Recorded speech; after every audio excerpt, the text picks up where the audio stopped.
Look, we're back for Scoop Talk. We are. It's been a while. This is what happens when the world implodes. Yeah. The college athletics world changing day by day. By day by day. Much like Tom Crean is building Yes. the IU basketball program. Indeed. Yep. Day by day. Yep. That just came in there. Anyway, I shaved for this. That's You good. did. Yeah. It was sad. I told him to try to keep the goatee. Yeah, it was entertaining. I for couldn't him go to with do it, man. At I least I wish I would. I don't know why I didn't take I was a pictures. Johnny Depp reject, I told you. You really were a Johnny Depp reject. It was the fake comic book villain thing you had going. It was pretty entertaining. Yeah. So, Lincoln, Nebraska. Yeah. Or wherever. You're excited about that? Yeah, I Bet mean, you I are. am. I'm always up for seeing new things and Lots of corn. experiencing new places. Fields and everything. All that kind of Cows. stuff. Yeah. Can't wait for that. I think there are more cows in Nebraska than actual people. I would not be surprised. Considering what, think less it's- than 2 million? Yes. I would not be surprised if there's 2 million cows there. Right. It's probably likely. So what does this mean, Dustin? What? Everyone talks about the dominoes, and we were Yeah. discussing in the newsroom the other day. We think it's more like Jenga. Yeah, but that's kind of what it is. We're definitely If you pull out saying one piece, Jenga. it's gonna fall. Dominoes is a lame explanation.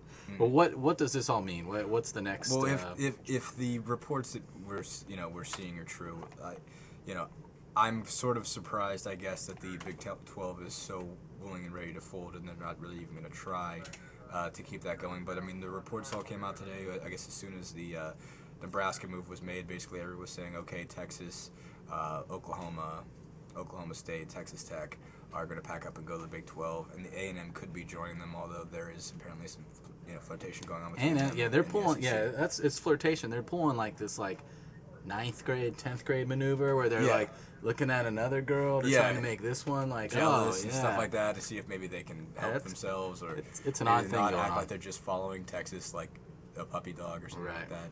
And there is some puppy dog action there. Yeah, indeed. So I mean, basically, if Nebraska is if that all happens, then that means Nebraska, I guess, is.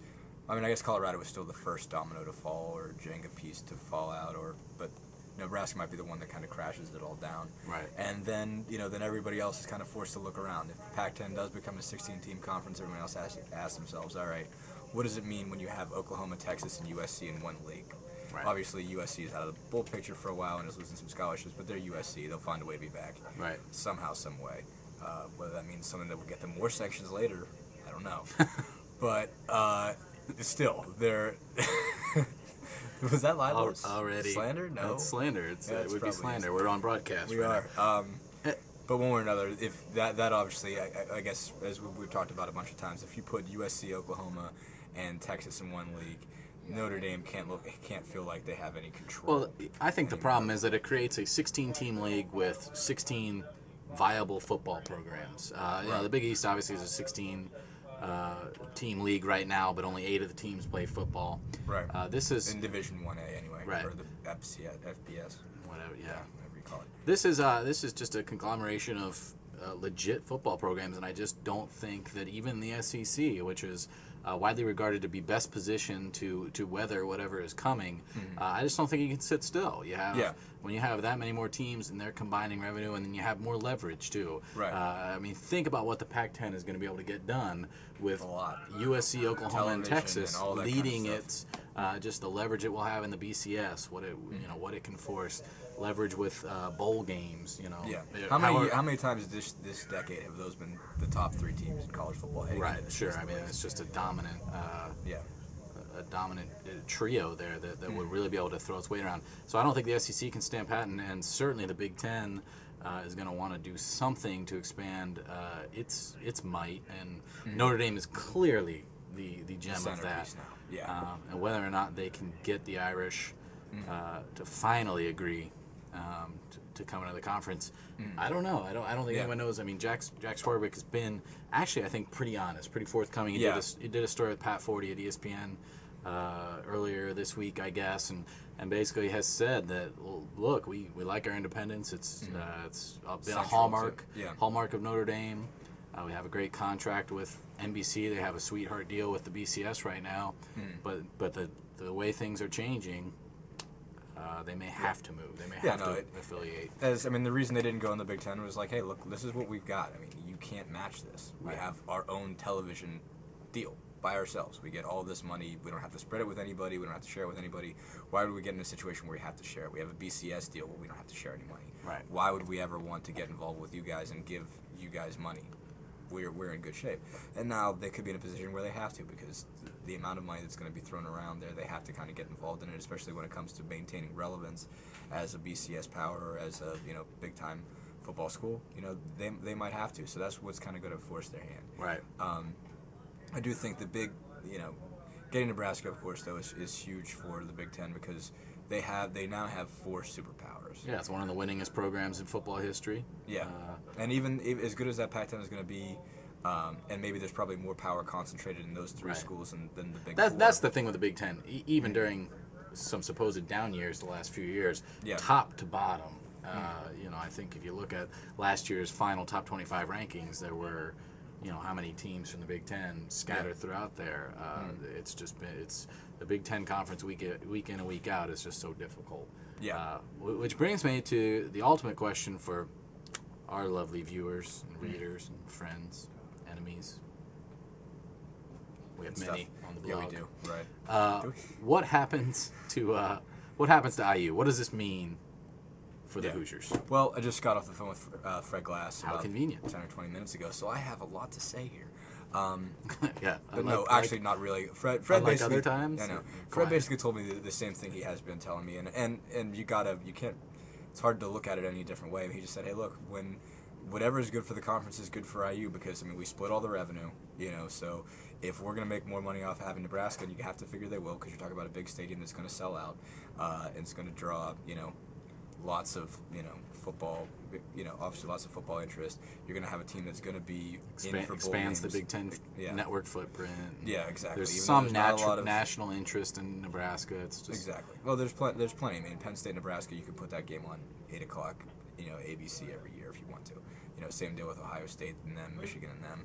It's a big deal. It's a huge deal football program, and that's going to bring in more money, and Indiana gets an equal share of that. And Glass has kind of said, look, we don't even fill our stadium, and we have one of the smallest stadiums in the Big Ten, so we're obviously not contributing as much of that football money as everybody else is, but yet we get an equal share of it. So basically, we can't complain if we're getting all this money despite not really contributing in the football sense. Right. Obviously, this means it's going to be tough for Bill Lynch and all future football coaches in Indiana, because that's one more really, really, really tough team you got to beat. Sure. But as Glass said, they have a 9-7-3 record of all time against Nebraska. That last win came in 1959, but don't worry about that. We have to review some film of that, I think. Yeah, exactly. See what it was that the Hoosiers did to. They had better equipped leather helmets for that. But yeah, so basically it's going to be tough in football, but obviously it seems like a winnable game in basketball, you might think. But really, financially, it just helps the cause. It expands the footprint. It gets the Big Ten network out there.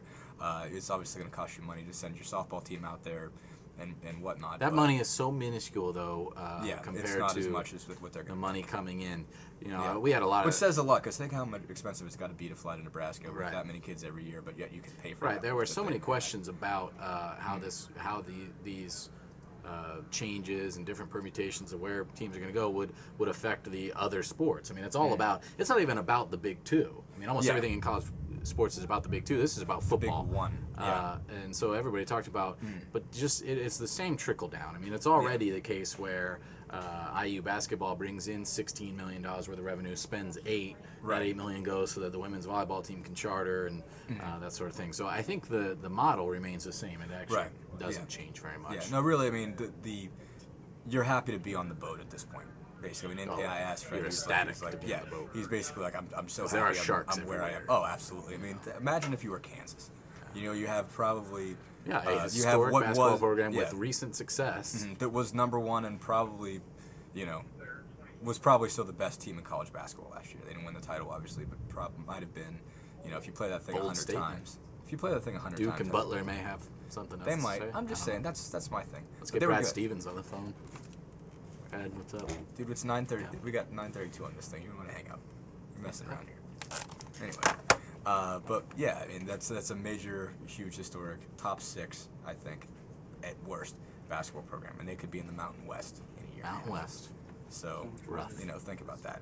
rough. Fred Glass is happy to be very happy. Think about it over the weekend. We will check back with you when we know more, which will be probably an hour from now. Who knows? See ya. Enjoy.